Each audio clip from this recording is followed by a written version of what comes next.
As US pivots to Asia, Russia charges into Europe and the Middle East.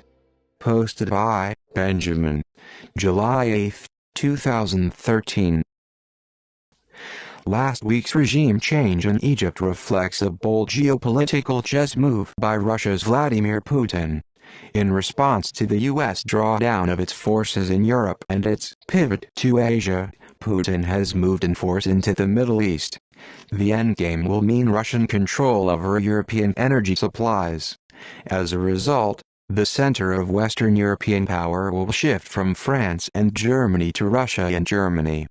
The Germans have already secretly agreed to this. The Americans will be too busy dealing with China and Asia to be able or willing to do much about this new balance of power. This just the most visible sign of moves by the White Dragon Society, the Asians and the BRIC's alliance against the criminal cabal that still clings to power in Washington, D.C. and a few European capitals. Cabal surrender has now become inevitable. Representatives from the Committee of 300, the BIS and the Federal Reserve Board have already indicated they are willing to fork over trillions of dollars to finance a campaign to end poverty and stop environmental destruction. They have also hinted they may do this by cashing some of the untold trillions of dollars worth of bonds they issued in exchange of Asian historical treasure, including some of the ones shown in last week's newsletter.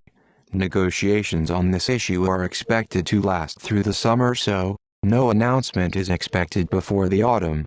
However, representatives from the Vatican, the British royal family, the Japanese imperial family, the Russian government and the Chinese government, among others, have all made it clear that no major power group is against the White Dragon Society's goals.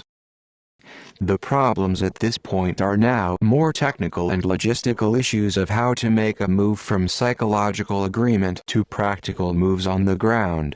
For example, representatives from the Federal Reserve Board are now saying that the people who issued all of those trillions of dollars worth of bonds to the Asians in the 1920s and 30s never intended to bankrupt the U.S. Perhaps they thought the Asians did not know the difference between the paper money they burn as offerings to their ancestors and the money they use to buy groceries. The Chinese know the difference and are insisting the people who issued these bonds must pay their full value. The people at the BIS and Committee of 300, meanwhile, are threatening to dilute the value of the Asian dollar trillions or quadrillions by issuing dollar trillions and quadrillions of their own.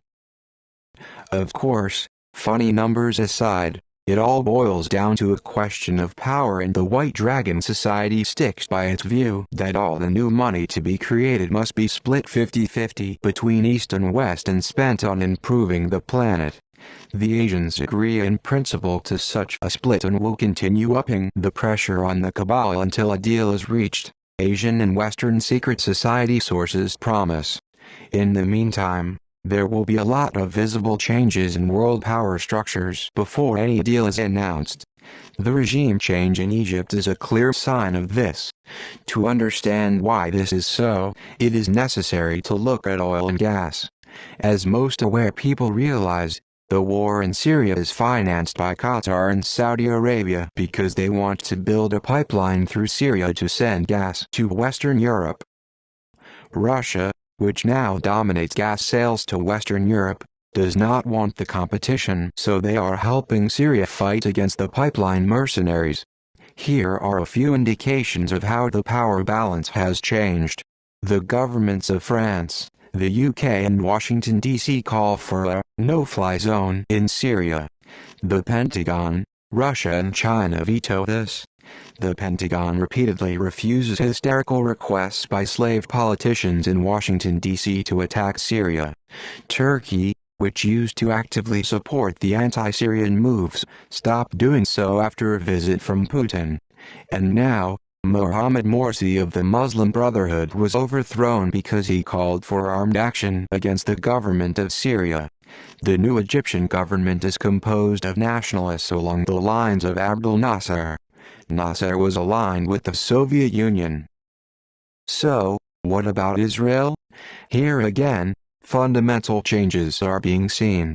The Pentagon has made it very clear that, after what happened with 9/11, they are no longer willing to fight proxy wars for Israel.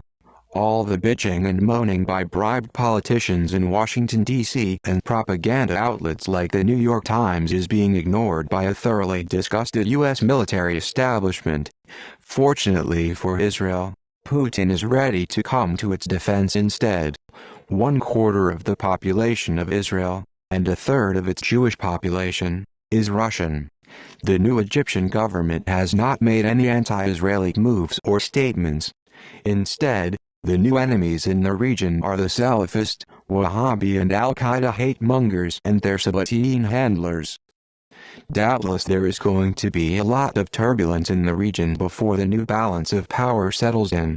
The big question, of course, is what is going to happen to the Gulf Cooperation Council and Saudi Arabia. These countries will probably try to pay protection money to the new government in Egypt. However, they might be wiser to upgrade their embassies in Moscow and Berlin.